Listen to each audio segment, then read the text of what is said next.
Dos. Hola, buenas noches. Buenas tardes, buenas noches. Mi nombre es Nahuel Antunes eh, y les doy la bienvenida a esta charla que se llama Violencia y Acoso, la importancia de un lugar seguro, una mirada desde la salud. Me acompaña Luni, se me olvidó tu apellido. Monsalve. Luni Monsalve, perdón. Luni Monsalve, de profesión matrona. Y, Hola. y yo quien les habla, Nahuel, de profesión psicólogo. Hola, y se nos acaba de unir Mori Gashituba, de profesión también psicóloga. ¿Cómo estás? Bien, ¿y tú, Mori?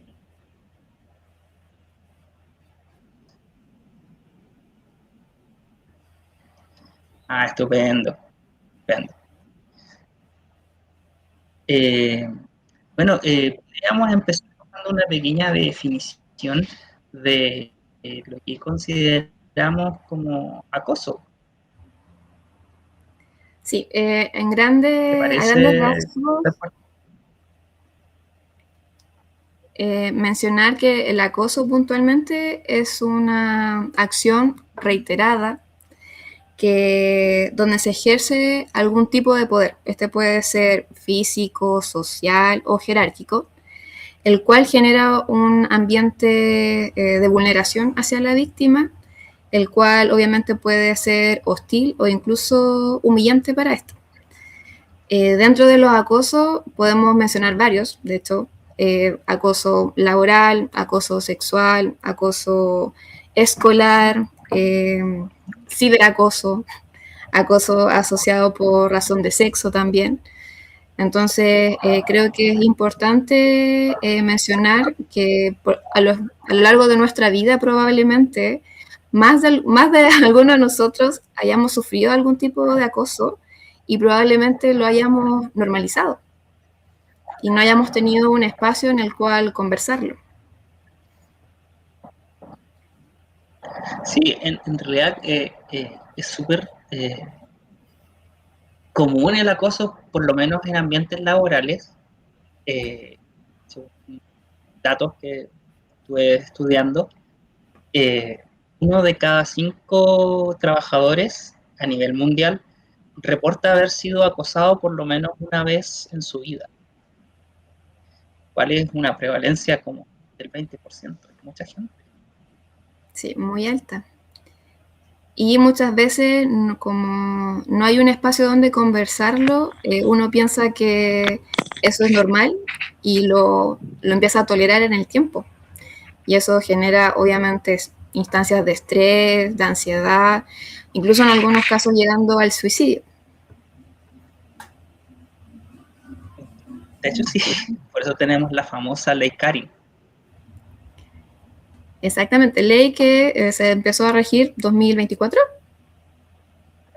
Sí, en 2024 la ley Karin entró en vigencia en agosto del 2024. Y recuerdo que era obligación en la mayoría de los espacios laborales tener certificación de que los trabajadores habían sido capacitados en los ámbitos que eh, cubre la ley, de los cuales son los comportamientos que sancionan.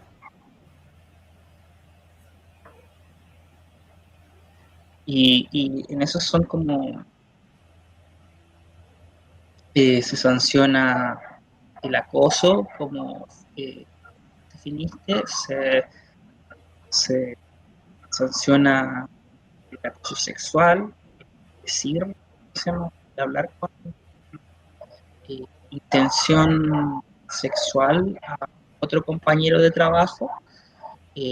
También una otra forma de acoso es la famosa ley del hielo, que es no hablarle a una persona, no dirigirle la palabra, hablen todo un grupo, pero a esa persona no se le habla, y lo cual también es una forma de acoso. Otra forma de acoso es asignarle de la jefatura, supervisor directo, tareas que son para lo que la persona está como sobrecalificado. Como por ejemplo, a, no sé, a un ingeniero lo pongan a fotocopiar papeles todo el día y no le permiten hacer nada más. Sí, se nos olvidó Y eso mencionar es, al principio, perdón, había que mencionar también que contamos con Majo, con nuestra intérprete, así que facilitadora, perdón, facilitadora. Así que para todas las personas, también tratando de generar este espacio también inclusivo.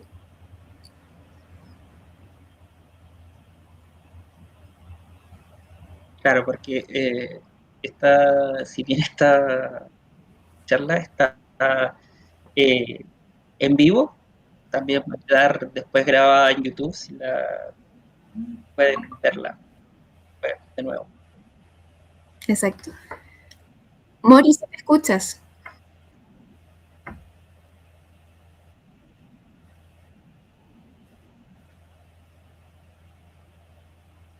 ¿Sí? Eso que Mori, busco un micrófono. algo Dice le aquí pasó a la que Mori.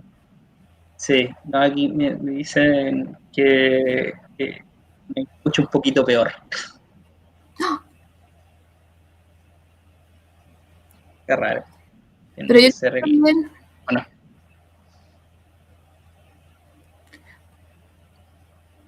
bueno, bueno sí, pues, viendo el tema de la ley Karim, tenemos gente que va del acoso, de vivir situaciones que son estresantes en el día a día, en el trabajo, se suicidan. Y eso no solamente en el trabajo, o sea, también es eh, está muy, no sé si de moda, pero oh, se usa mucho ahora el ciberbullying, así es. que sí, Y de esa, hecho, en el caso del ciberbullying, yo creo que es lo que más se está dando hoy en día. Gracias a las redes sociales, finalmente cualquier persona, solo por subir una publicación que puede ser no del gusto de todos, recibir comentarios con tono agresivo, amenazas. En el ciberbullying también se pueden considerar, por ejemplo, los correos electrónicos que a veces te pueden llegar. Siempre, insisto, tiene que ser como un accionar reiterado. O sea, si es solamente un evento aislado, no lo podemos considerar como ciberacoso o ciberbullying, sino que tiene que ser como constante en el tiempo. Y de hecho, para poder colocar una denuncia al respecto del ciberbullying es súper complejo. Y el denunciar quizás no es tan cómodo versus el que se haga algo al respecto.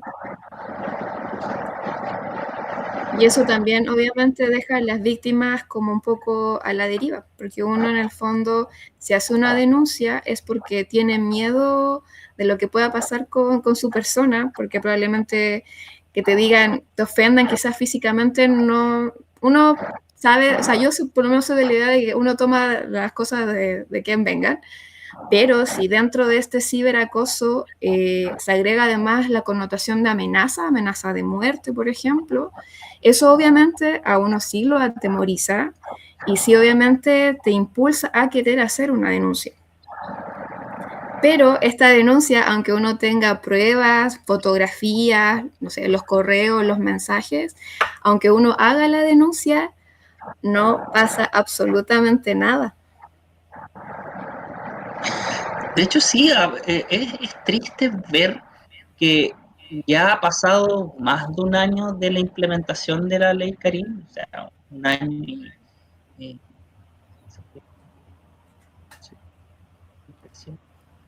un año ya casi 5 meses de que se implementó la ley Karim, y los resultados que ella ha tenido no han sido como muy eh, sancionatorios. Como De que no sé. hecho, sí, no quiero sonar muy autorreferente, pero personalmente conozco muchos casos de personas que han hecho la denuncia por ley Karim y finalmente el maltratador permanece en los puestos de trabajo y el maltratado termina yéndose. Entonces vemos que hay una ley que se supone que ampara a las víctimas de algún tipo de acoso laboral, sexual, pero finalmente las víctimas siguen siendo las que siguen sufriendo. Y no hay un tipo de reparo del punto de vista psicológico al respecto. Esas personas quedan a la deriva. Apoyo psicológico lo obtienen por medios propios finalmente. Claro, que al final no hay reparación, que es lo más terrible, que una persona que sufre acoso queda marcada, tanto laboralmente, o tanto a nivel escolar, como también a nivel psicológico, anímico. Eh, es muy terrible ver que es poco lo que se hace en cuanto a reparación a las víctimas. De hecho, en ese sentido, en lo que es lo escolar, eh, las, generalmente los mismos colegios tienen protocolos para eh, manejar los casos de bullying, de acoso, tanto, o sea, entre, ¿cómo se llama? Problemas que se refieren entre alumnos y otros alumnos, como también entre alumnos y profesores. Uh-huh. Eh, y se supone que todos los colegios tienen esos protocolos, pero lamentable es que esos protocolos se activen en caso de haber eh, denuncias.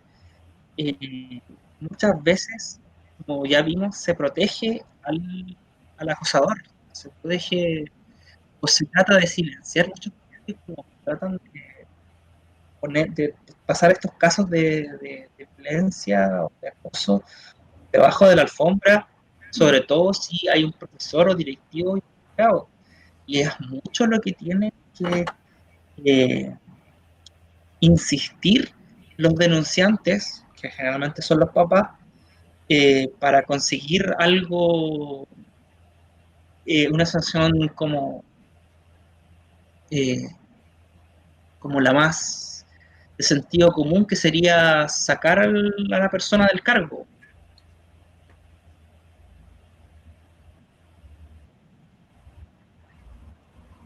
Ya, si te escuchamos, Mari.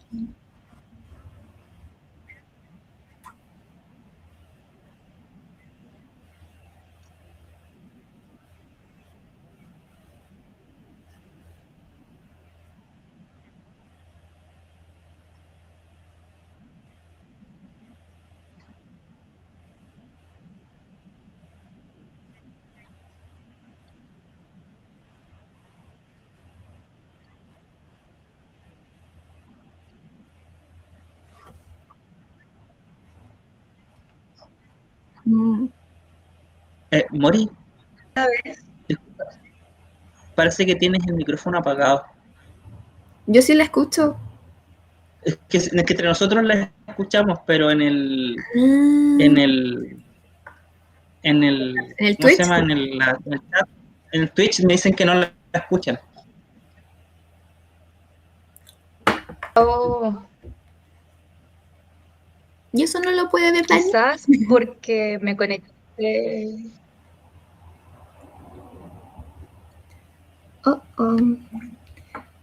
Me dijo que está en ello. Está tratando de resolverlo. Ahí sí. A ver, habla ahora. ¿Ahora sí?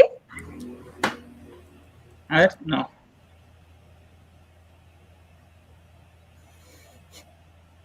A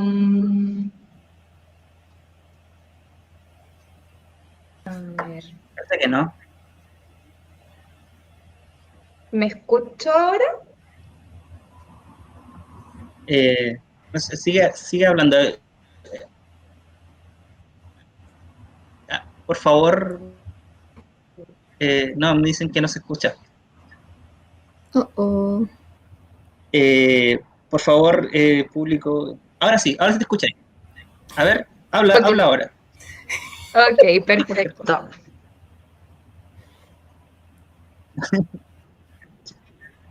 Genial. Ya, bacán. Disculpen, se me cortó la luz. Cosas que pasan en programas en vivo. Sí. Como estaba diciendo, yo trabajo en una organización y en el ambiente laboral, la definición con la que yo trabajo quizás indica que la conducta no tiene que ser necesariamente repetitiva, las conductas de acoso o abuso, sino que tienen que causar un impacto importante en la otra persona. Que puede ser una situación aislada o puede ser reiterativo. Por ejemplo, si tu jefatura te gritonea una sola vez, aún así es un hecho denunciable. No es necesario que ocurra más de una vez. Desapareció.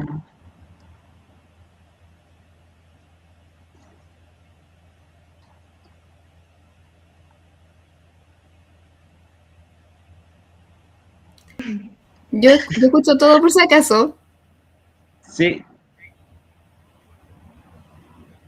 Ya. Continúa, disculpa.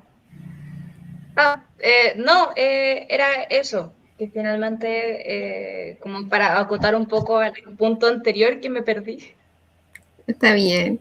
O sea, lo que pasa es que yo busqué una definición no asociada a ley Karim, sino que como una definición a grandes rasgos.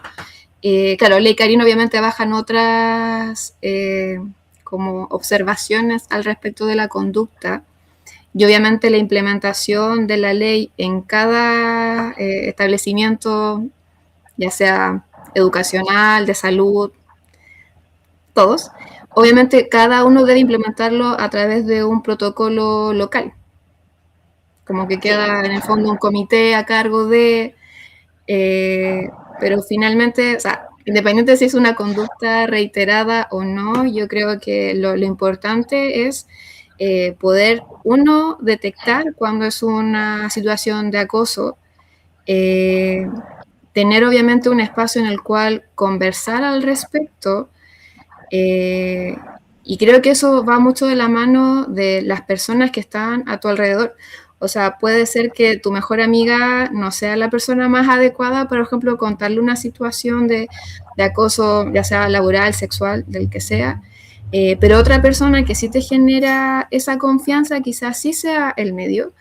También hay que tener claro que en los casos de denuncia, por ejemplo, yéndonos ya como la parte como de acoso sexual, uno a los adultos no los puede obligar a denunciar. Eso ya a mayores de 18 años, cada cual tomará su decisión, pero nosotros, todas las personas, independiente de tu profesión, si sabemos de un caso de vulneración de un menor de edad, estamos en la obligación de la denuncia. Y eso... De hecho, tenemos obligación legal. Exacto, entonces a veces pasa mucho de que en algunos casos la persona que se entera de esta vulneración, como por quitarle un poco el trabajo como legal de contactar ya sea Carabineros, PDI, y hacer la denuncia, no lo hacen y finalmente pasa más del tiempo, porque el ideal es que cuando uno se entera o se devela la agresión, ojalá sea antes de las primeras 24 horas, idealmente. Pero sabemos de muchos casos de violaciones que han pasado años, porque muchas veces pasa que esta vulneración es un familiar que amenaza al menor, por ende no se hace la denuncia a tiempo, pero eso no quiere decir que no se pueda hacer algo al respecto. Claro. Y ahí ustedes como psicólogos saben más que yo. Sí, mira, aquí justo hicieron una pregunta que es que, ¿qué se puede hacer en estos casos? ¿La salud mental apoya a las víctimas? Idealmente ese es el caso. Nuestra labor, en cierto sentido, al momento de que nos enteramos de que existe una situación de vulneración, de abuso, de acoso, etcétera, o violencia, eh, en caso de menores de edad tenemos que dar el aviso dentro de 24 a 48 horas legalmente. Eh, Informarle a los padres, también estamos obligados por ley, y finalmente brindar la contención que necesita ese menor. En caso de que la persona sea mayor de edad, se cumplen más o menos funciones similares. Se le da el aviso, pero esto ya entra con consentimiento de la persona. Aquí, si hay que informarle a alguien, es la persona quien tiene que informar. Nosotros podemos acompañar en ese proceso, eh, pero las gestiones legales y sociales van por parte del paciente. Acá nosotros brindamos contención, informamos de cuáles son las instancias a donde uno puede recurrir y le ponemos nombre a lo que pasó. Esa es nuestra labor inicial, en el momento en el que nos enteramos. No sé si... y ya el resto es brindar apoyo, contención, y ayudar a trabajar esas vivencias. Eso, no sé si alguien quiere aportar más. De hecho, tanto como en el ámbito escolar como en lo que es adultos, eh, el trabajo que viene después de la denuncia eh, tiene que ver con eh, hacer trabajar para hacer una resignificación del hecho generatorio. Disculpe, yo trabajo en esto, así que como que tengo el lenguaje técnico pegado. Entonces, claro, el hecho que constituye el acoso, el menoscabo de la persona, se trabaja resignificando. O sea, ¿qué significa esto? Que se trabaja en que la persona pueda eh, vivir en torno a lo que pasó, porque lo que pasó no lo podemos cambiar. Exacto. ¿Ya? Solamente podemos cambiar lo que la persona piensa, porque ni siquiera lo que siente, porque lo que se siente es inevitable. Lo que sí se puede cambiar son las ideas que están asociadas al hecho, para que la persona pueda hacer las paces con lo que pasó. Y en cierto sentido es también especie de duelo lo que se vive. Sí, finalmente es eso. De hecho, lo que hacemos nosotros es lidiar con las consecuencias que ese acto tiene en la vida de la persona, y generar herramientas para, de alguna u otra manera, habitar el contexto en el que estamos de la mejor manera posible.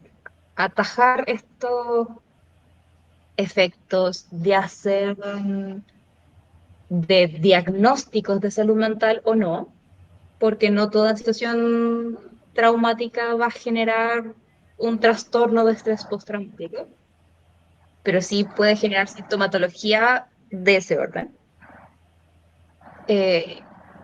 Y finalmente, nuestro trabajo es, como bien decía Nahuel, resignificar esta evidencia, pero no lo que pasó, que es algo que no podamos cambiar, no está en nuestras manos. Lo que sí podemos cambiar es las culpas asociadas, los discursos asociados a esto, y atribuir finalmente las responsabilidades en donde caen.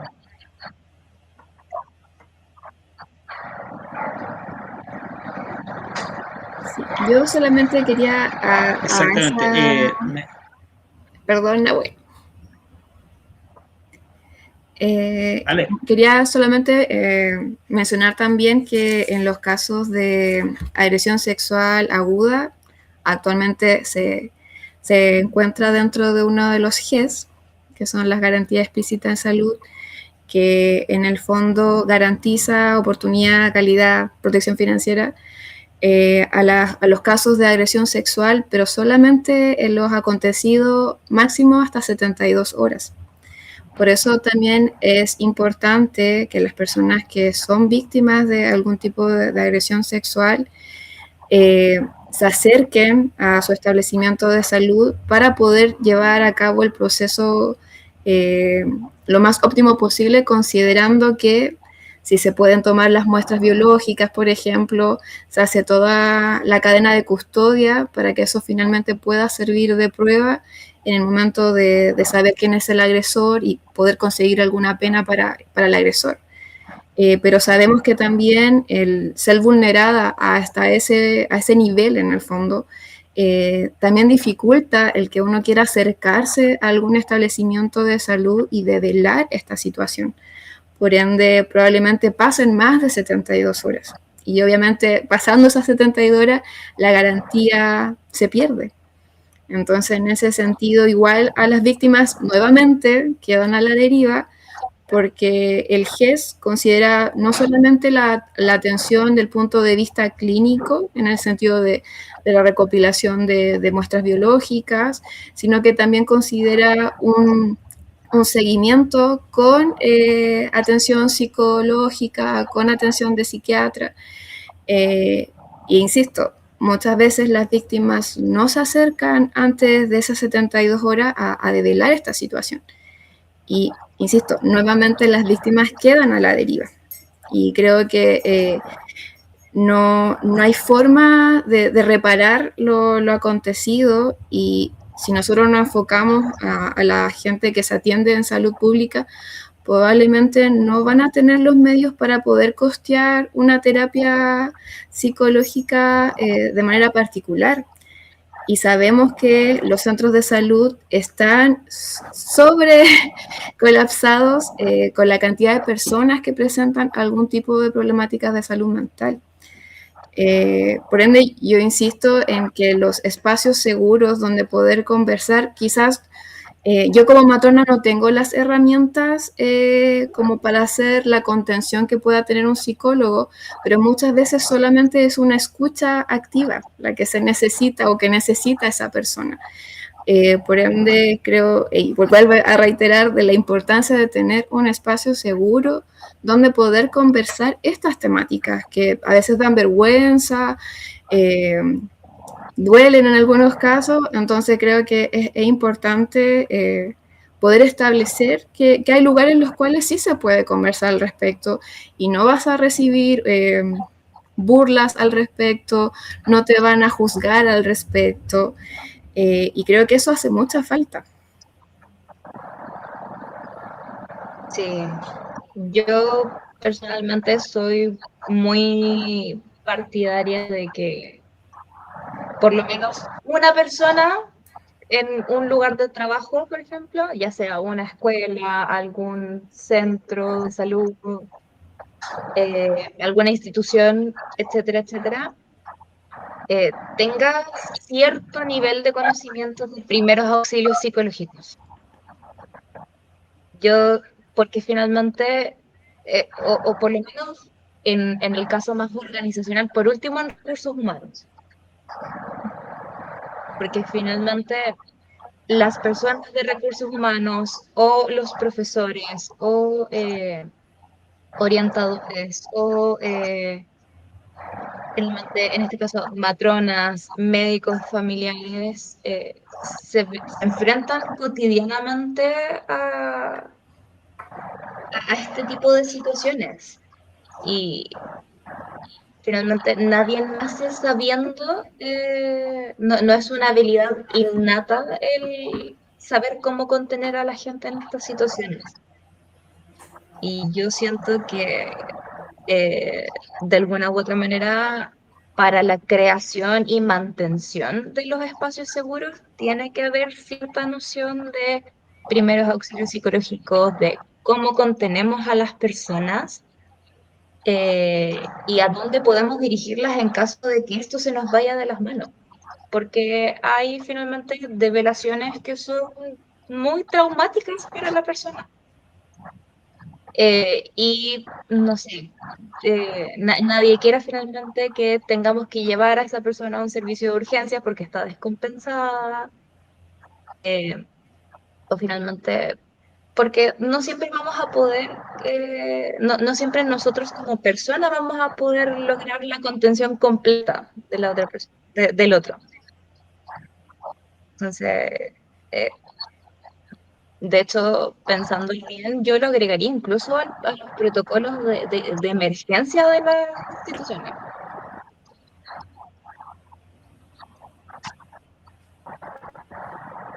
Claro, que todas las instituciones tuvieran una persona capacitada y que estuviera dentro de los protocolos que esa persona actuara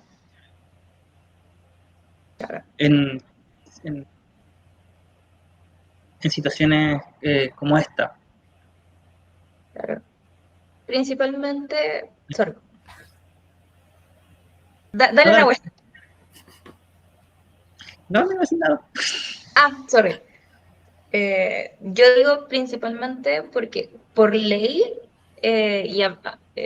hablando muy como desde lo legal, porque lamentablemente las instituciones funcionan desde eso, estamos obligados a tener, por ejemplo, protocolos de acoso y maltrato en los lugares de trabajo con respecto a la ley Karim, por ejemplo.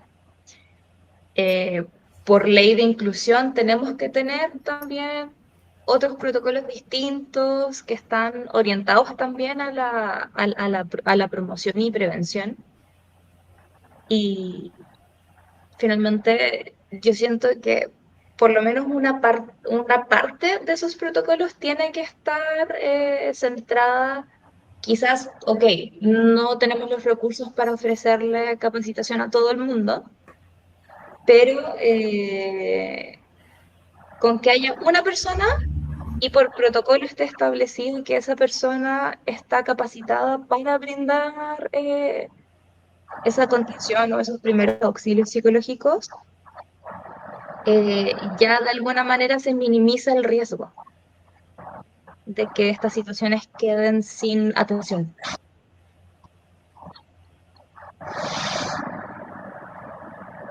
Y Que es lo que no debería pasar. claro, nadie debería quedarse sin apoyo para estas situaciones que son tan importantes.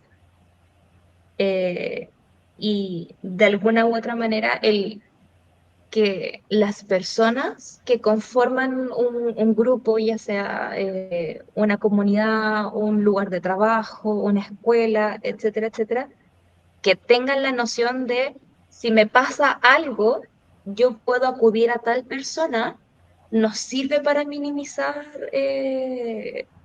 riesgos, porque la persona puede contactarnos cuando ocurra la primera situación. de acoso o abuso, en vez de contactarnos en la tercera, la cuarta, la quinta y así, finalmente, porque en muchas ocasiones estas cosas no se develan, uno, por falta de confianza y dos, por falta de información de finalmente a quién puedo recurrir.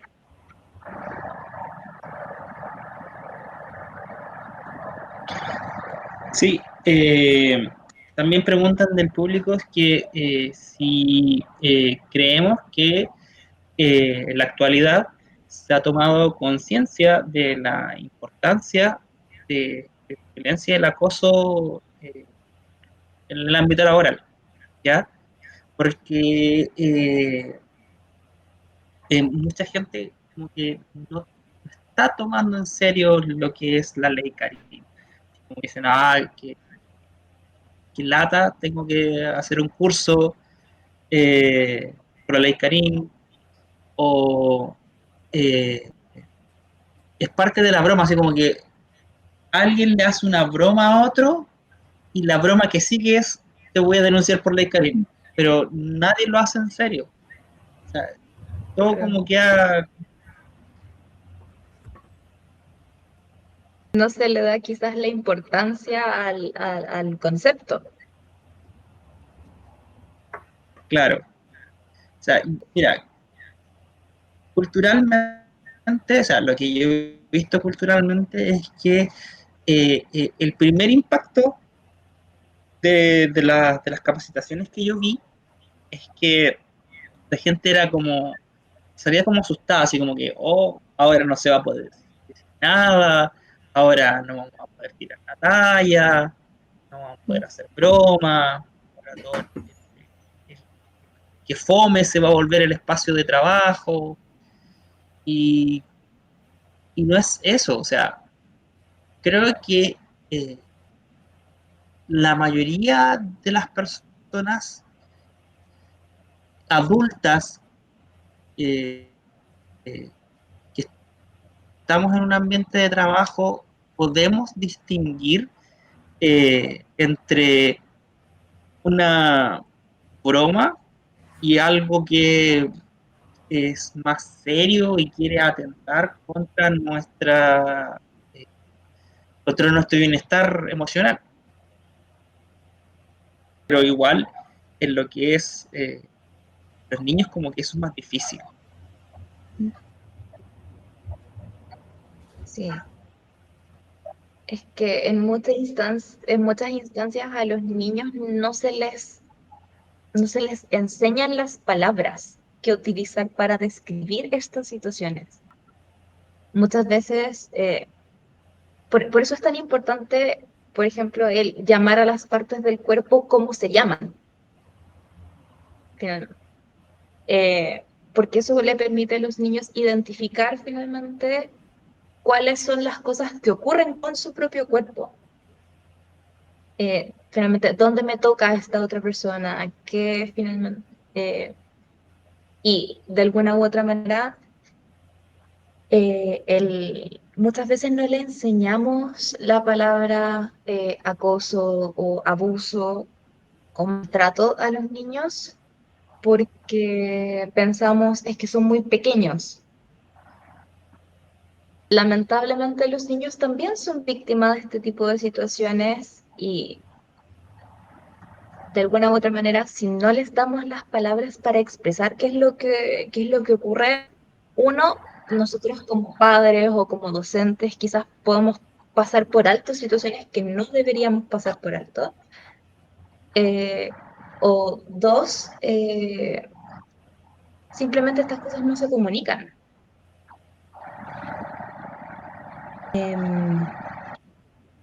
Y bueno, ahí se me olvidó lo que iba a seguir diciendo, pero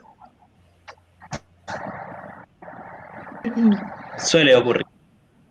sí. Pero básicamente los niños reconozcan que pueden poner límites con respecto a su propio cuerpo, que pueden decir algo frente a las conductas de otros, por ejemplo. o que hay situaciones, ya sea adjetivos calificativos que no corresponden, bromas finalmente que los hacen sentir mal, eh, situaciones de violencia ya sea física, sexual, psicológica.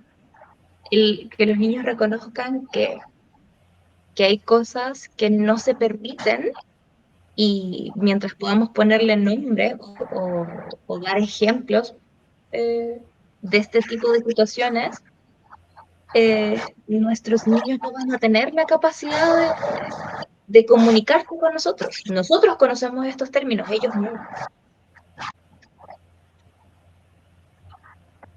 Sí, en ese sentido, bueno, yo no soy madre, pero es súper importante la comunicación que se tiene con los niños, porque puede ser que estén viviendo alguna situación, ya sea en el colegio, en el liceo, o en la universidad también, y uno por miedo a ser juzgado finalmente no le cuente a sus padres, quienes finalmente quedan en total desconocimiento de lo que está viviendo sus hijos y pasan después estos casos de menores que se pierden, se extravían por a veces motivo.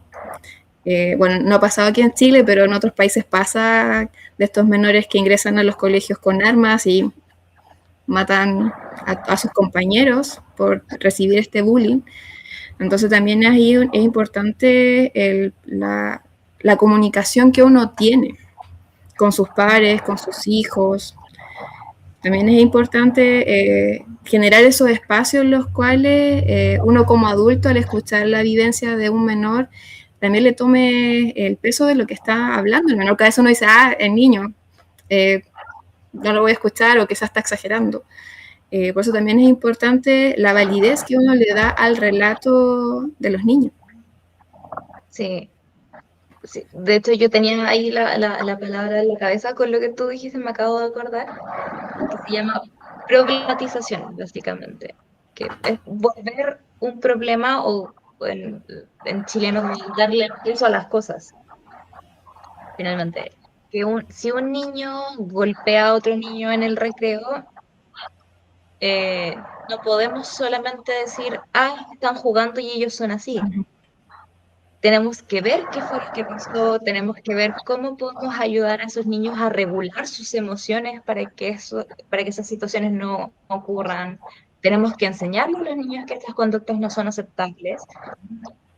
Y así finalmente mitigamos el riesgo de que tanto la víctima no comunique como que el agresor continúe libremente con estas acciones. Finalmente, el bullying, los malos tratos, no, si nosotros no educamos o no les damos el peso, es muy probable que las situaciones sigan ocurriendo, porque si no son tan terribles, entre comillas, entonces, ¿vale la pena comunicarles?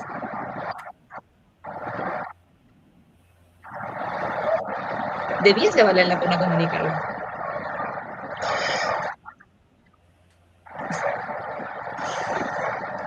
Lo que sí yo creo que hoy tenemos una ventaja de que esta situación es mucho más visible. O sea, yo creo que nosotros, yo me imagino que somos menos de la misma edad. Yo creo que más de alguno de nosotros sufrió algún tipo de bullying en el colegio.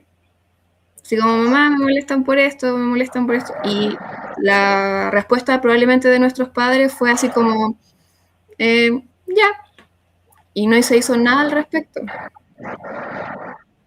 Obviamente, uno, bueno, a esta altura del partido, uno que ya está terapia, ya eso está resuelto.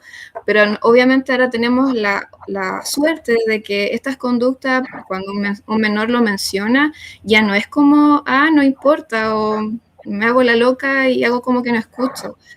Ya yo creo que los papás igual están un poco más atentos a estas situaciones que se vivencian en los colegios, porque también nos damos cuenta que también han sido son mucho más agresivos. O sea, creo yo que es un poco más agresiva la juventud de hoy en día. La agresión no queda solamente en el colegio o en un palabreo en clase. Muchas veces se han visto en las noticias casos en los cuales los chicos apuñalan a sus compañeros de clase, y además asociado también al ciberacoso reiterado de mensajes, correos, imágenes que suben.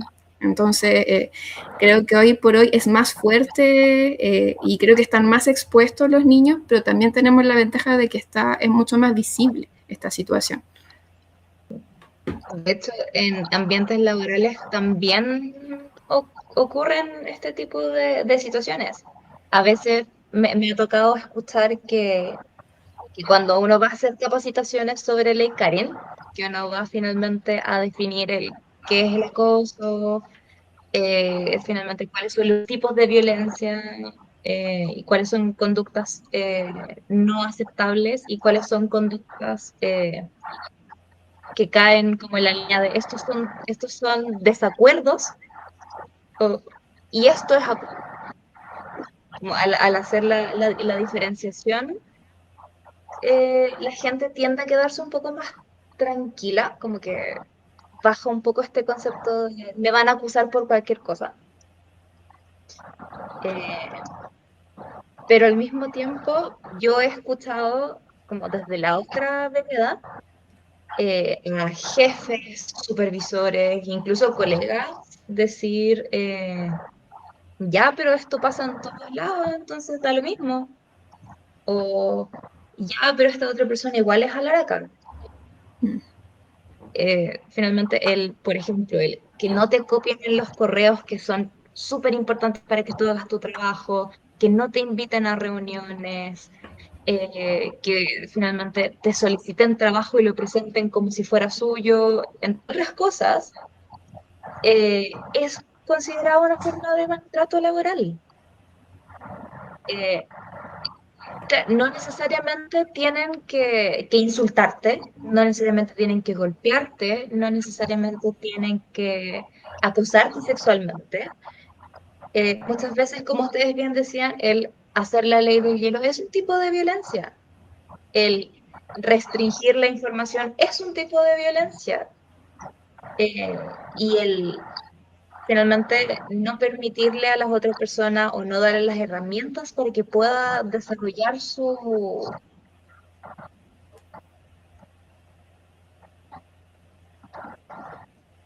Oh, se ha caído la Moria.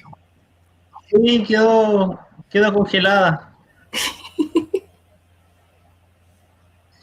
Cosas que pasan en las transmisiones en vivo. Así es. Esperamos que vuelva. Sí, esperamos que vuelva porque está muy interesante lo que estaba diciendo. Oh, oh.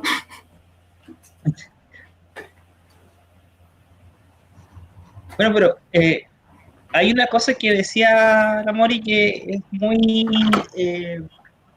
central en todo esto, por lo menos los que tiene que ver con construir acuerdos, con ponernos a conversar sobre qué cosas vamos a aceptar y qué cosas no.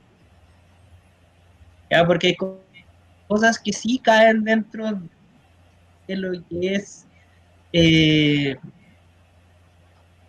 el mantener un ambiente distendido, pero hay otras cosas que caen dentro de lo que es eh, acoso, violencia.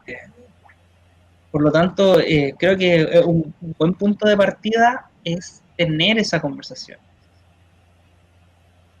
Pero yo creo que no sé en qué momento se hace. Que por ejemplo, no sé, pues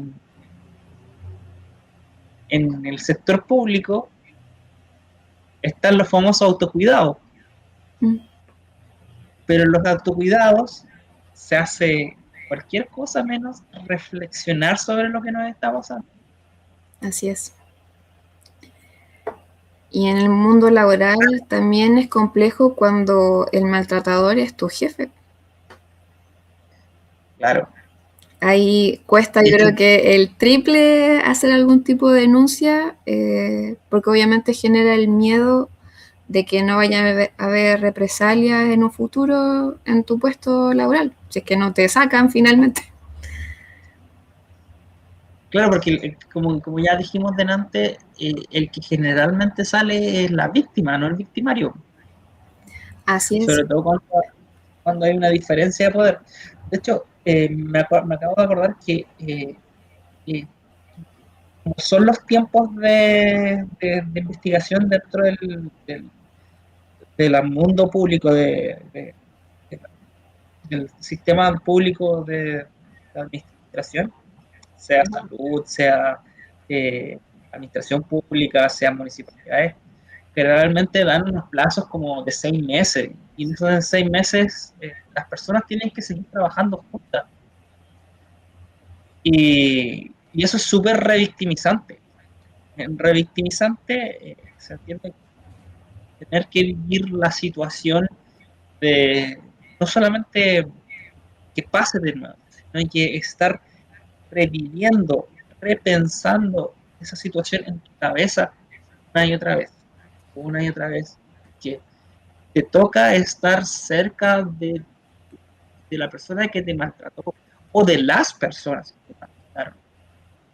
Porque eh, cuando, cuando son muchas personas, o sea, no lo he visto, pero yo imagino que sale más barato desvincular a uno que desvincular a muchos.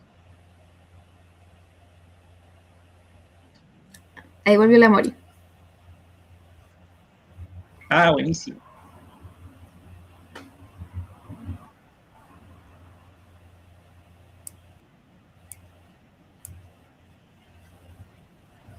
No la veo. Tratamos de seguir continuando lo tuyo, nomás, Mori. Ah, ya. Eh, bueno, o sea, eh, eso es lo que digo.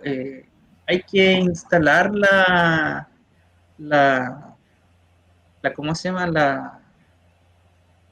La reflexión, o sea, el momento cuando conversamos de esto, cuándo nos vamos a enfrentar a este elefante en la habitación que es el poder eh, hablar sobre qué conductas vamos a permitir y qué conductas no vamos a permitir. Porque las interacciones entre distintos grupos humanos son distintas. Eh, yo debo decir que, no sé, he tenido, no sé si el privilegio o la mala suerte de que me ha tocado trabajar en muchos lugares muy distintos, una infinidad de lugares, y lo que, lo que se permite dentro de cada contexto, de cada grupo, es súper distinto. No sé, eh, en ciertos grupos con, este, donde el capital cultural de las personas no es tan alto, donde la gente es como más, eh, eh, tiene menos educación, se permiten hasta más groserías. En cambio, en lugares que son de gente que, no sé, con lugares académicos, la mayoría de la gente que trabaja ahí tiene un magíster o algún grado académico, eh, no una grosería que se te puede salir por costumbre, porque los chilenos hablamos muchas groserías, puede ser visto mal, como ¿Me escucho?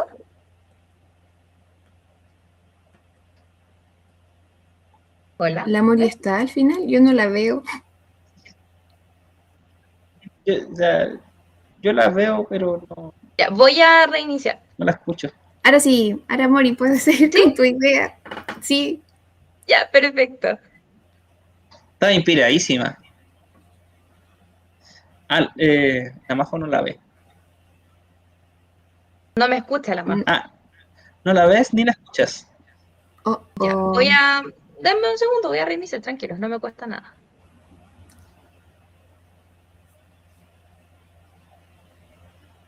Ha sido compleja la transmisión de hoy. Sí, nos están acosando.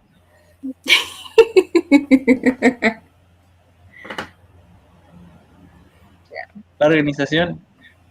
Mori, te ves, pero no sabemos si Majo te escucha para que puedas hablar. Hola. Majo, ¿escucha a la Mori? No, no te escucha. No me escucha. No. Rayos. ¿Y a quién podemos? Oh, Daniel. oh. Daniel. Daniel. ¡Daniel! Se me escucha la transmisión, dice Daniel. Sí, se escucha la Sí, transmisión, dice. pero Majo no la escucha. ¿Y si la Majo reinicia? No, pero yo tampoco la veo ni la escucho. Yo a Mori sí la veo y la escucho. Dios. Estamos perfectos. Seré yo, señor. Qué raro. Pero dice Daniel que la transmisión se escucha. Que está con audio la Mori, dice. Dice Majo que sigamos hablando, pero a la Mori no la va a poder ni escuchar ni ver. Mira, usted, voy a reiniciar una última vez y veamos cómo nos va. Ya. Ya la Mori lo va a volver a intentar de reingresar a ver si resulta. Vamos a ver qué pasa. Tum, tum, tum, tum, tum, tum, Sí. tum, tum. Bueno, yo solamente, mientras tanto rellenando, recordar que el acoso no solamente puede ser de jefe a su subordinado, sino también puede ser entre pares. Y también puede ser al contrario. De hecho, de una persona que tenga un rango inferior hacia alguien que tenga un rango superior. Entonces, no solamente se va a dar esta dinámica que sea tu jefatura quien genere esta situación de acoso, sino que igual puede ser un par o a la inversa. Sí. Sí, no sé, no Yo sí te escucho. no lo he visto. Yo escucho a la Mori. ¿Majo la escucha? No. ¿Nahuel, tú la escuchas? No. Tampoco, Mori, no te escucha, yo solo te escucho. Oh, oh. ¡Qué terrible! Sí, pero Mori, habla. Ya se salió otra vez la Mori. Volvió a entrar, yo ya no sé nada. Aquí nos dicen también que qué pasa en las comunidades. De hecho, ¿qué pasa qué pasa en grupos humanos que están? Esa es la pregunta. Yo creo que ¿qué pasa en grupos humanos que están unidos por una meta común? Como en este caso, no sé, por las comunidades de rol, las comunidades de videojuegos, las comunidades de coleccionistas, las comunidades de fans. Eh, yo creo que, o sea, no sé, en mi experiencia se ven conductas parecidas. El punto es que no hay, no hay protocolos. Las comunidades se manejan en la informalidad. Entonces, no hay protocolos cuando nadie sabe qué hacer o está muy claro qué se va a hacer, quién va a tomar la batuta cuando, quién va a determinar qué se va a hacer cuando algo como esto pasa. Sí, es complejo en situaciones en las cuales donde no se cuenta con un protocolo para poder manejar la situación en sí. Yo creo que ahí es súper importante las personas que asumen los roles como de líderes, que también tengan la posibilidad de ser como líder conciliador, y cuando generan estas instancias que vulnera quizá a alguien o parte de esta comunidad, poder escuchar obviamente las versiones de ambos, porque insisto, en la historia de acoso, obviamente siempre van a haber dos versiones de los hechos, y creo que es súper importante poder generar estos espacios donde se puedan escuchar las dos versiones y que alguien asuma un rol de conciliador de alguna manera, ya que no vamos a solicitar que en estas agrupaciones, en estas comunidades, creen un protocolo, considerando lo que es crear un protocolo. No, yo creo que es muy difícil que se genere un protocolo. Al final son como los mismos grupos los que se autorregulan. Y Claro. algunos grupos se regulan bien y otros grupos se regulan también. Sí. Pregunta de rigor, ¿me escucho? ¿Me ven? Yo sí te escucho y te veo. Majo, sí, la Perfecto. Majo igual te escucha. También me... Sí. Sí. Bueno, yo quería aportar, nuevamente quedándome atrás, pero cosas que pasan, que yo Sí, soy que no la parte... escucha ni la ve. No, lo siento, Nahuel. Ya, voy a hablar igual. Ahora sí, Voy a... ahora la veo. Escucha, Nahuel. Ya, Ya, Ahora sí, ahora estamos alineados. estamos todos. hermoso. Ya. Yo, yo quería aportar un poco en el punto anterior nuevamente, eh, que por eso es muy importante por ejemplo, de en qué momentos hablamos de estas cosas, como de, ya sea de inclusión o de acoso. Es muy importante, más allá que la implementación y ya como de estos espacios seguros, es súper importante el trabajo de prevención del acoso y la violencia. ¿Y a qué me refiero con esto?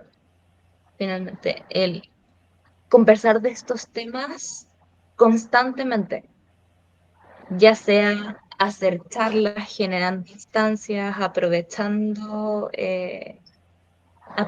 finalmente, no sé, haciendo eventos en en las organizaciones o en las comunidades con respecto a esta temática,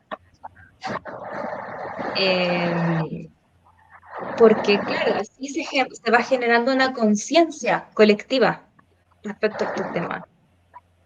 Eh, por ejemplo, no sé, me acuerdo de una instancia en donde en mi trabajo, y bueno, yo trabajo en esto puntualmente, entonces, no sé, cuando recién se empezó a implementar la ley Karen en mi institución, eh, un portero de hecho me preguntó, ya, pero ¿qué puedo hacer ahora? ¿Sigo tratando a la gente igual?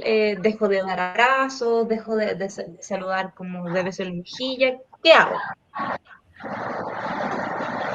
Uno no necesariamente tiene que dejar de hacer esas cosas. Uno, uno finalmente debiese el preguntar. A qué me refiero con esto? Hay un montón de situaciones en donde no necesariamente que ocurren en los lugares de trabajo o incluso en las comunidades de manera transversal, eh, en donde hay malos entendidos que no necesariamente tienen que ver con conductas violentas, sino que tienen que ver con temas de comunicación. Eh, y que son temas que en el área de prevención son solucionables conversando. ¿A qué me refiero con esto? Preguntándole a tu compañero de trabajo si le gusta o no le gusta que lo saludes de abrazo, preguntándole finalmente a tu compañero de trabajo, no sé, no sé, como, ¿puedo saludarte de beso o no te gusta? ¿Puedo hacer este tipo de bromas o te molesta? Se nos olvida en muchas ocasiones que la comunicación con otros no es exacta. Y a veces el preguntar nos ayuda también a entender dónde están los límites del otro y nos ayuda quizás a ser más conscientes de que nuestras acciones tienen un impacto en un otro. Y esto, por lo menos en el lugar en el que trabajo yo, me ayuda un poco a quizás el atajar estas situaciones que sí son inapropiadas un poco más a tiempo, como generando la conciencia en la comunidad de la ley Karen, o finalmente, sí, la ley Karen, que es por lo que trabajo yo. Quiere decir que vas a tener que andar con miedo. Quiere decir que probablemente vas a tener que preguntarle a la otra persona qué conductas le incomodan, que es parte también de conocer a un otro. Nosotros cuando conocemos a alguien por primera vez en la vida, quizás no siempre vamos a saludarlo de beso, no siempre vamos a saludarlo de abrazo. Quizás vamos a preguntarle a esta persona que nunca hemos visto antes, oye, ¿te molesta que te abrace? Oye, quizás yo soy un poco más de piel. ¿Te molesta? ¿Es algo con lo que te sientes cómodo? ¿Es algo con lo que te sientes incómodo? Eh, y esas conversaciones en muchos casos, o el tener la costumbre de preguntar ese tipo de cosas, nos ayudan también a minimizar un poco los riesgos de que estas actitudes vayan escalando. Porque quizás esa primera situación en donde alguien me abrazó y a mí no me gusta que me abracen, se pudo haber atajado ahí con la comunicación, finalmente, con estas personas diciéndose esto no me gusta, versus quizás dejando que estas situaciones pasen y con el tiempo decir, ¿sabes qué? Esta persona me acosó sexualmente porque me abraza cuando a mí no me gusta. Estoy exagerando completamente, pero no sé si se entiende mi punto, no sé si lo expliqué bien. Yo al menos lo entendí. En el fondo, la importancia Yo de también. la comunicación. Sí, y el entender que la comunicación no es una ciencia exacta.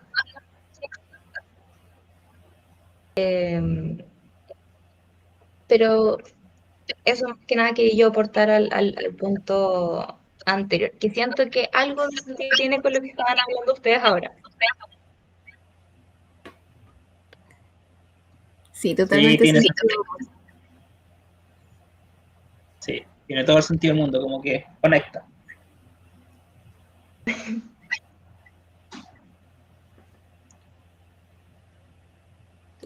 No sé si lo dejamos hasta acá. O sea, hay preguntas. Si hay más preguntas de la gente.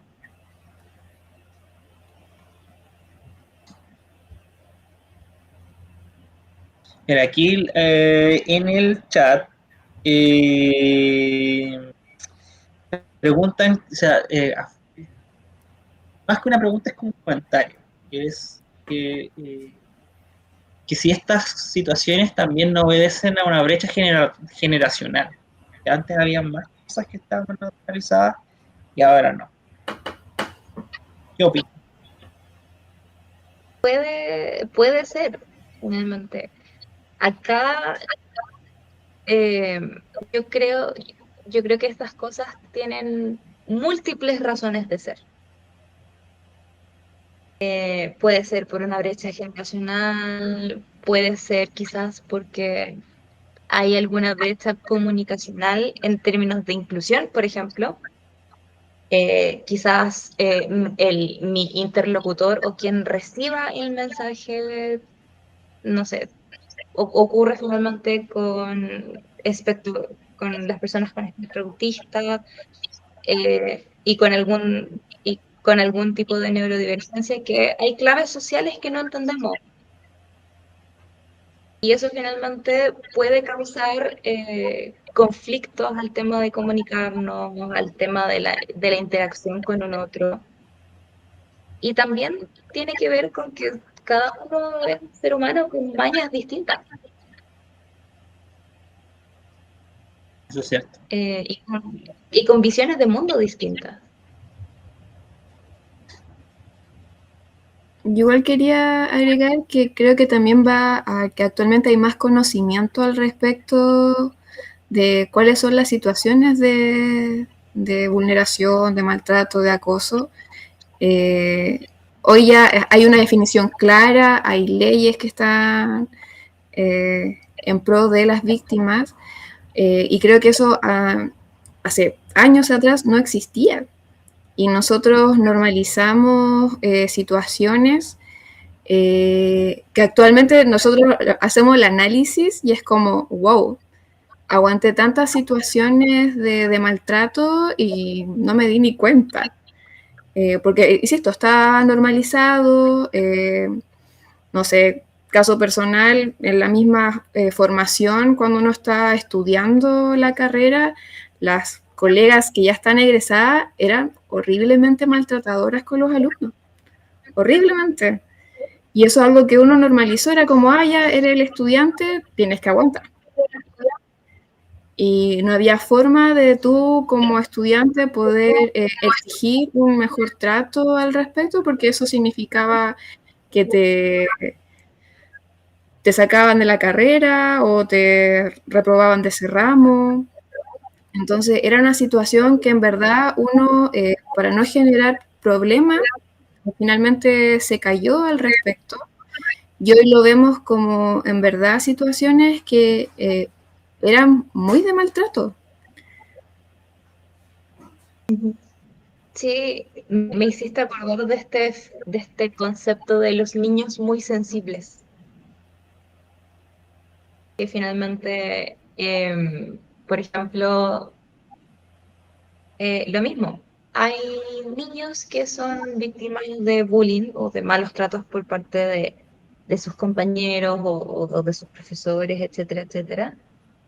Eh, y muchas veces una forma cotidiana de bajarle el perfil a estas cosas es decir, pero es que es un niño que es muy sensible. Las cosas le duelen más de lo normal. Cuando realmente la preocupación debía ser qué está pasando que a mi hijo le duele, o qué está pasando que a este estudiante le duele esto.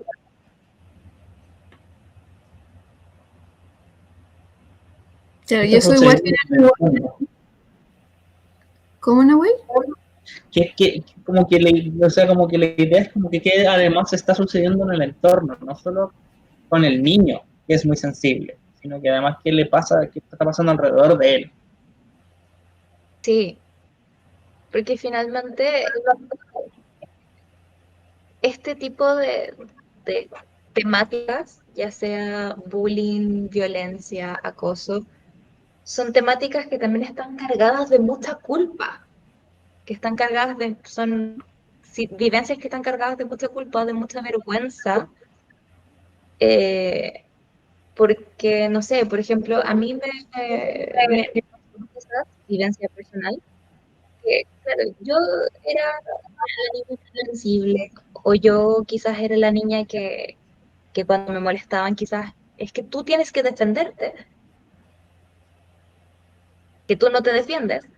Pero finalmente el conflicto no está en si el niño se defiende o no se defiende, si llora o no llora. El conflicto es cuáles son las situaciones que están ocurriendo que están causando este dolor, que están causando esta angustia. muchas veces hay un problema de foco, del cómo finalmente, como bien decía Nahuel, el entorno reacciona a estas situaciones, a estas vivencias del niño en este caso.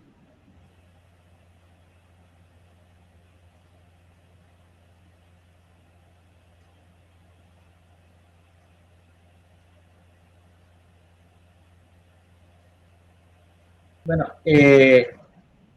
también en el chat dicen que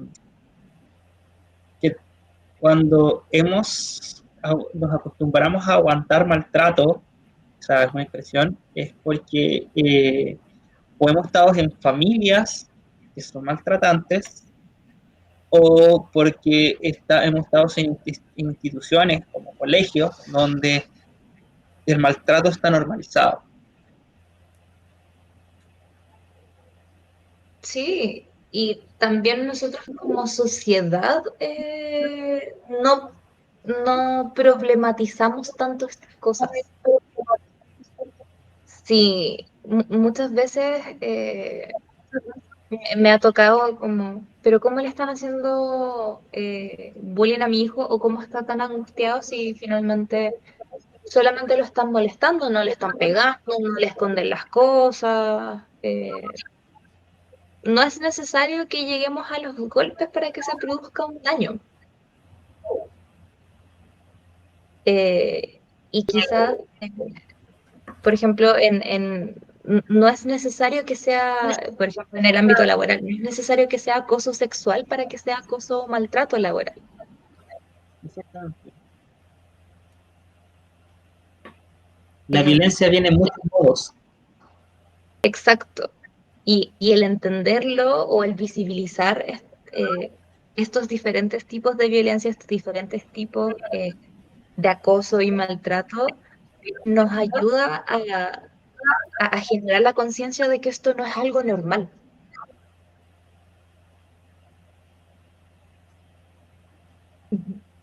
Entonces, la gente, entonces, no es que tú seas más sensible, no es que tú estés exagerando, no es que tú estés loco, entre comillas, es que estas situaciones no son aceptables.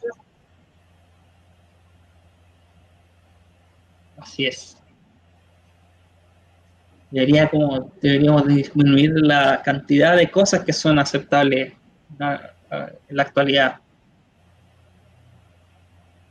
Sí. Pero para hacer eso, finalmente, tenemos que trabajar nosotros como sociedad. Finalmente, tenemos que trabajar nosotros como instituciones y eso implica también un trabajo activo. Implica el conversar con otros, implica el visibilizar los diferentes tipos de violencia, implica el, el escuchar a las personas cuando nos cuentan estas vivencias de violencia, de acoso, de maltrato, y también está en el cómo nosotros reaccionamos a esto.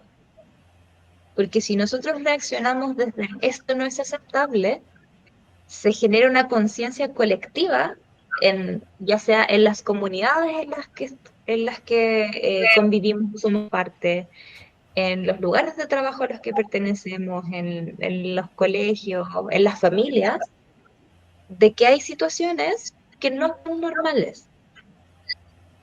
Entonces, si nosotros finalmente reaccionamos desde el que tu compañero te haya gritado no corresponde, o no sé, el que tu jefe te haya mandado al súper en tu hora de almuerzo porque tenía que comprar unas cosas para la casa, a pesar de que tú seas secretaria o asistente, no corresponde. Eh, y así con un montón de otras cosas. Si nosotros decimos, esto no corresponde, esto no es normal, entre comillas, eh, vamos generando en nuestros hogares, en nuestros colegios, en nuestros lugares de trabajo y en nuestras comunidades la sensación de que, y la percepción de que hay cosas que no corresponden, de que hay conductas que no son aceptables. Entonces, finalmente le hacemos sentir al otro que puede recurrir a alguien si es que vive alguna de estas situaciones. Y también, que yo encuentro que también es súper importante, disminuimos el nivel de comodidad que tiene el agresor de realizar estas conductas.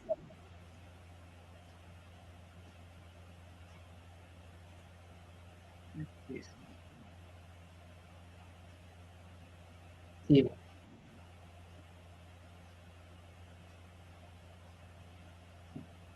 Eh,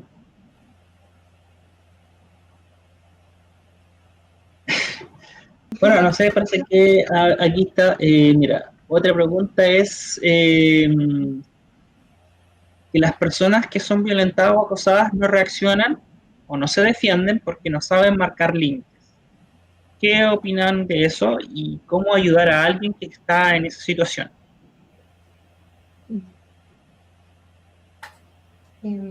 ¿Alguno de ustedes quiere partir? Bueno, el tema de marcar límites es todo un tema. De hecho, eh, como en mi experiencia como haciendo psicología clínica, eso puede ser de 6 sesiones para arriba, que, que estáis enseñando a una persona que es como simplemente, primero, ¿qué es un límite? Y Claro. segundo, cómo se establece un límite y después cómo practicar la habilidad de establecer límites. Ya, eh, no existe o sea, existen como eh, ideas, o sea, o formas cortas de que se hacer entender que es un límite, porque el límite en realidad eh, no tiene que ver con lo que hace el otro. El límite tiene que ver con lo que hago yo, ¿ya? Eh, la forma más fácil de explicar esto es como con la gente que es vegana. La gente que es vegana, si les ofrecen carne, dicen que no van a comer carne. Y eso es poner un límite. No se trata de que de no decirle a la otra persona no me ofrezcas carne, sino que decir yo no voy a comer carne. Yo no voy a hacer esto. ¿Ya? Y ¿cómo se llama? Eh, y eso se mezcla un poco con el qué conductas vamos a permitir y qué conductas no vamos a permitir. Pero tiene que ver más con qué voy a hacer yo cuando deje de permitir algo a otra persona. ¿Ya? Claro. Y, eh, y la otra patita de la pregunta es como, ¿cómo ayudamos a alguien que está en situación? Eh, lo, lo, que, lo que más hago en la clínica es preguntarle qué es lo que quieres y qué es lo que no quieres. Y desde ahí, que la persona se pregunte, ¿pero qué tiene más valor para ti? ¿Tiene más valor para ti que te acepte esta persona que te está molestando o tiene más valor para ti el hacerte respetar, el estar conforme contigo mismo? Y ahí es donde hay que hacer ¿cómo se llama? Eh, ayudar a la persona a que distinga entre las dos cosas que quiere, que son, o las tres cosas, o las cuatro cosas, porque pueden ser muchas, eh, que quiere poner en la balanza, pero por sobre todo que esas cosas que tienen que poner en la balanza tengan que ver con qué va a hacer cuando pase algo que no, que está reñido con sus valores o que está reñido con su idea de lo que es ser bien tratada. Claro. Como quizás agarrándome de lo que tú dijiste, yo personalmente me gusta explicar los límites con el siguiente ejemplo, quizás. Es como cuando uno quizás, sí, básicamente es como, por ejemplo, si yo estoy haciendo esta moción, como de tirarme un poco los dedos hacia atrás, llega un punto en el que la presión me empieza a doler. Mi límite está cuando eso me duele. Hasta ahí yo puedo llegar. Y eso se puede aplicar en todo ámbito de vida. Eh, si finalmente yo puedo discutir a alguien, pero si me gritan, por ejemplo, eso me duele y ahí está mi límite. Eh, y finalmente hacen tal tipo de broma que a mí me incomoda, me duele. El que, por ejemplo, que no me gusta que me saludan de abrazo, es mi límite. Y quizás yo también trabajo desde la noción de nosotros tenemos derecho a tener límites. ¿A qué me refiero con esto? Yo tengo derecho a no aceptar todo lo que me ocurre. O no. Ah, ¿quién se cayó? ¿Me caí yo? ¿No? No, yo te escucho. Yo también. Ah, súper, que se me cayó Nahuel.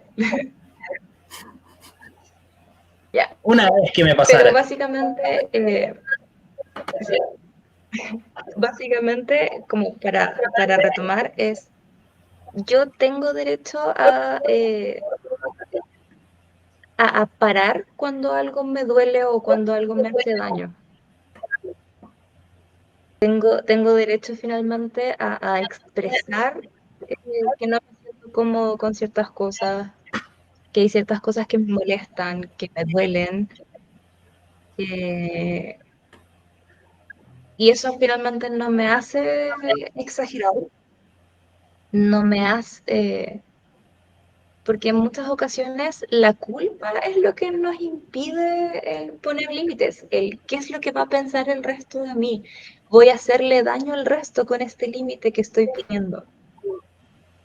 Eh, y en muchas ocasiones nosotros decidimos dejar las cosas pasar para que nos duela a nosotros y no le duela al resto. Para incomodarnos a nosotros y no incomodar al resto. Parte del trabajo quizás que yo tiendo a hacer es reconocer que nuestro bienestar también es importante. Lo que nosotros queremos y necesitamos y sentimos es importante. Y que en ocasiones, quizás no todo el tiempo, pero en bastantes ocasiones, importa más que el bienestar o la comodidad del resto.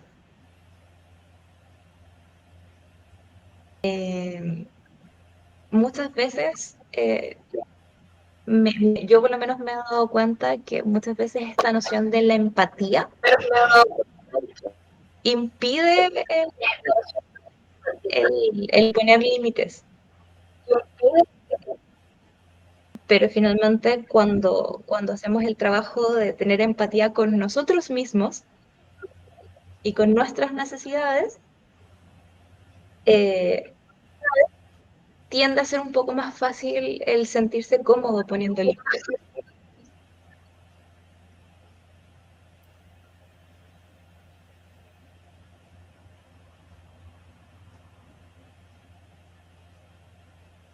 Y igual,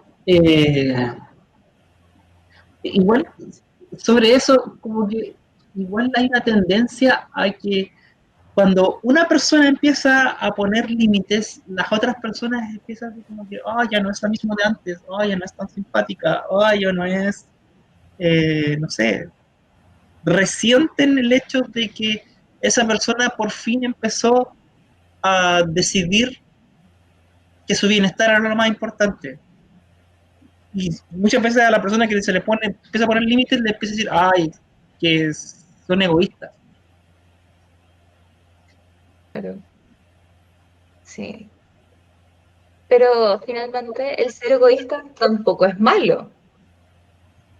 Hay situaciones en donde el ser egoísta, que muchas veces significa el pensar en uno mismo, es lo que es algo positivo. No podemos pensar siempre en un otro.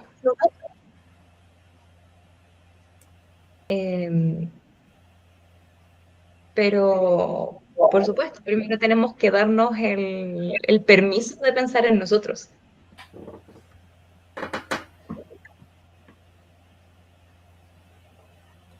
Sí. O sea, claro, se ve muchas cosas que se califican como negativas, realmente tienen un fin social, como estar enojado, como ser egoísta. Esas cosas tienen un fin social. Muchas veces tienen que ver con cuidarse a uno mismo. Ujú. Y en ese aspecto, bueno, ustedes que son más conocedores de los temas asociados, cuando han realizado esos experimentos sociales, que lo encuentro bastante interesante, de por ejemplo, una pareja en la plaza, está el hombre alzando la voz, por ejemplo, y le está gritoneando a su pareja, y esperen ver cómo el entorno reacciona a la situación. Muchas veces uno critica de que el entorno no hace nada y deja que la situación continúe así como de agresión. Y felicita a la persona que se pone en el fondo a defender a la persona violentada. En esos casos, claro, uno debería partir, obviamente, teniendo la capacidad de uno colocar los límites con la persona con la cual tú tienes un vínculo, pero puede pasar muchos casos en los cuales uno todavía, como ustedes mencionan, es un trabajo no menor ver cómo colocar esos límites. Y a veces uno requiere que una tercera persona se involucre para poder, para que esta situación en el fondo no escale. Entonces, en esas situaciones así tan complejas, o sea, si yo veo a una persona maltratada, probablemente yo sí me vaya a involucrar entre medio de esa situación, que si esa persona no se atiende a la primera, probablemente ahí hay un tema de fondo el cual deba trabajar con profesionales como para poder ya aprender a poner estos límites. Pero yo creo que igual es importante que uno tampoco haga mira hacia el lado, sino que también yo creo que es importante que uno cuando observa esas situaciones también interceda. Claro. Sí, sí, tienes toda la razón. Una de o sea, uno de los factores más importantes también el momento de trabajar con estas temáticas y una de las cosas que impacta más poderosamente es la reacción del entorno. Es si el entorno me culpa o no me culpa por lo que pasó, si el entorno me trata con empatía o no me trata con empatía y si el entorno me protege. Finalmente, y también, no solamente para la víctima, sino que también para el agresor. Si el agresor finalmente ve que el entorno no protege, que el entorno culpa y que el entorno invisibiliza, eh, el mensaje que obtiene esa persona es que finalmente si vuelve a hacer esto no va a pasar nada.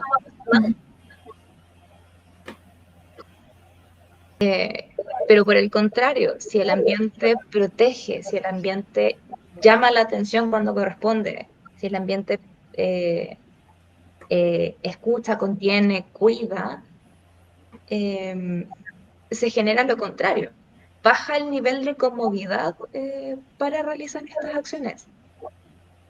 Ya el agresor quizás no se siente tan cómodo agrediendo. O incluso puede esa misma persona el reflexionar sobre sus propias conductas. Ujú.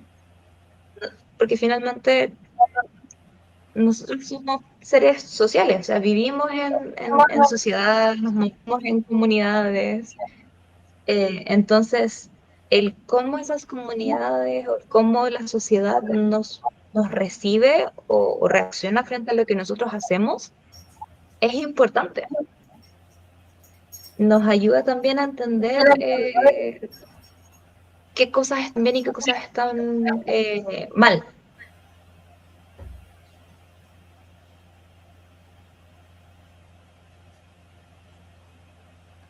Eso. Sí. Bueno, ¿les parece que en honor al tiempo vayamos cerrando?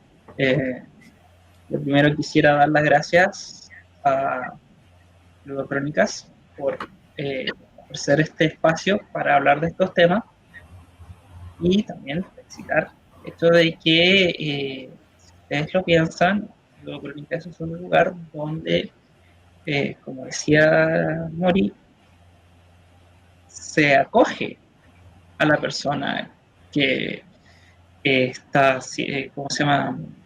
Denuncia maltratos. ¿Estamos haciéndolo bien?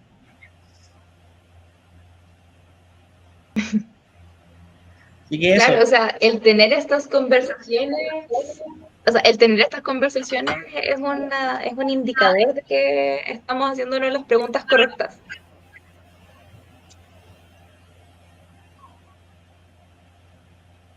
así es. ¿Alguien tiene algunas palabras al cierre? No, yo quisiera como el agradecer el espacio. Yo siento que estas temáticas son súper importantes. Eh, si bien son temáticas que eh, gracias al trabajo que se ha hecho, están más presentes. Queda mucho camino por recorrer, quedan muchas cosas por hacer. Y el llevar esto a espacios más cotidianos, no solamente a capacitaciones en el trabajo, sirve mucho para aterrizar estos conceptos y sirve mucho para que estos temas eh, de alguna u otra manera se vean importantes en la vida y en el cómo nosotros también nos movemos en esto.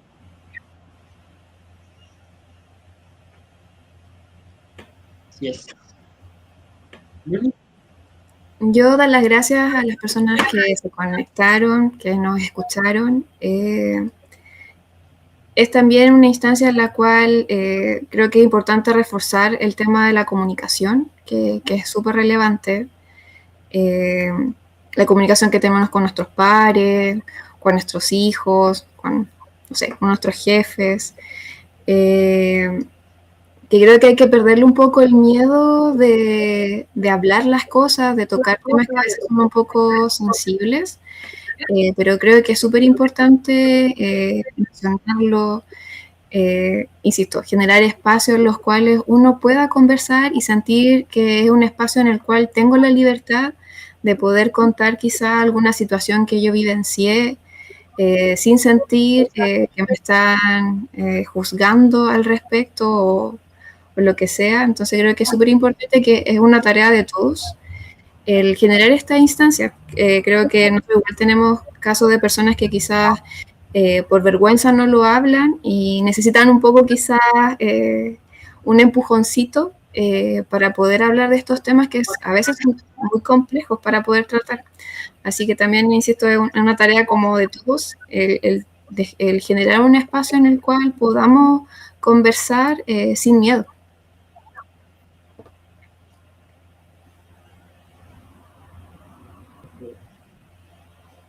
Bueno, aquí dicen que muchas gracias por el programa, muchas gracias a Luni, que fue de la idea, a Mori por sumarse, y sobre todo muchas gracias a Majo por su tremenda pega en facilitar la conversación en lenguas de señas chilenas. Muchas gracias. Entonces, nos estamos viendo. Muchas gracias. Este fue el programa. Que nos vaya muy bien. Un gusto. Chao, Chao. chao. Adiós.